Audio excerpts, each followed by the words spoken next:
Terungkap kelicikan militer Israel yang memiliki niat untuk merobohkan Masjid Al-Aqsa yang berada di kota tua, Yerusalem.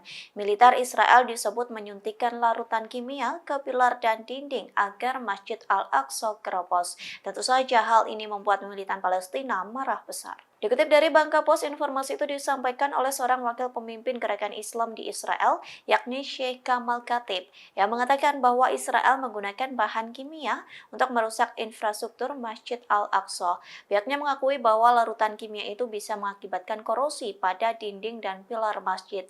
Namun, efek dari larutan kimia itu tidak terjadi secara langsung, melainkan dampak yang tertunda.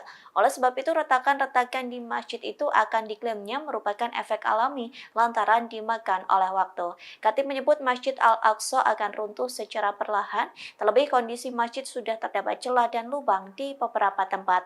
Diketahui Masjid Al-Aqsa merupakan salah satu tempat di Yerusalem yang kerap menjadi serbuan serangan dari Israel. Oleh sebab itu, Palestina mendesak dunia agar turut mendukung pembebasan masjid tersebut.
Download Tribun X sekarang, menghadirkan lokal menjadi Indonesia.